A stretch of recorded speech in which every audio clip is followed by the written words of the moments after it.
সবজি খাওয়া ভালো, তবে অতিরিক্ত কোনো কিছুই ভালো না। এত সবজি একসাথে কি খাওয়া যায়? আমার জামাই সবসময় আমাকে এটা বলে। তবে এবার কিন্তু ভুলটা আমি করিনি, ভুলটা সে করেছে। বাসায় এতগুলো সবজি আছে, তারপরও আবার সকালবেলা সবজি নিয়ে আসছে। হ্যালো ভিউয়ার্স, আসসালামু আলাইকুম। কেমন আছেন সবাই?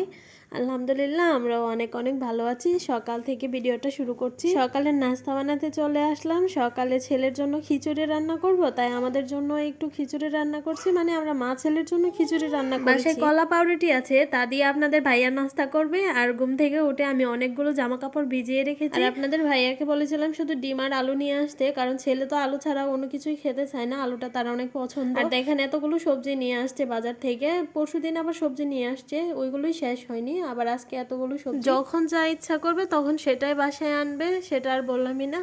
আর এখন ডিমগুলোকে আমি ধুয়ে নিচ্ছি, আর তার মধ্যে 2টা ডিম ফাটা ছিল, আমি সেগুলো আলাদা করে রেখেছি। ওইগুলো কালকে সকালে ভেজে নিলেই হবে। ডিম সবসময় আমি ধুয়ে ফ্রিজে রাখি, আর ডিম ধুয়ে ফ্রিজে রাখলে তেমন কোনো গন্ধ আসে না ডিম থেকে। সকালের নাস্তা খেয়ে কাজে লেগে পড়েছি। এদিকে আবার দুপুরের রান্নাটাও করতে হবে। সবগুলো ফ্রিজে রেখে দিয়েছি সবজি, আর মিষ্টি কুমড়া অল্প একটু নিয়েছি। আজকে দুপুরে শুধু মিষ্টি কুমড়া আর টাকি মাছ ভুনা করব।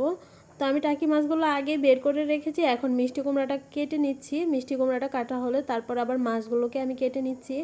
মাছগুলি একটু বড়, তাই আমি মাঝখান দিয়ে আবার কেটে নিয়েছি। ভেবেছিলাম আজকে টাকি মাছ ভর্তা করব, ভর্তা করা আর হলো না, কারণ সময় আমার হাতে একদমই কম। দুপুরে রান্না, তারপর অনেকগুলো কাপড় ভিজিয়েছি, সেগুলো ধোয়া। একটা কাজের পর অন্য আর একটা কাজ যেন আমার জন্য রেডি থাকে। যাই হোক, আমি মাছগুলোকে ভালো করে ধুয়ে আবার ভেজে নিচ্ছি, কারণ ভাজা মাছ ছাড়া তো আপনাদের ভাইয়া একদমই খায় না। তার জন্যই মাছগুলো ভাজতে হচ্ছে আমাকে। আর টাকি মাছ কিন্তু না ভেজে রান্না করলে খেতে ভালো মজা লাগে। আর এখন দিনও এত ছোট, কোন দিক দিয়ে যে সন্ধ্যা হয়ে যায় বুঝতেই পারি না। এই চুলায় ভাত বসিয়েছিলাম, ভাতটা হয়ে গেছে, তাই আবার মাছ ভাজাটা এই চুলায় নিয়ে আসছি।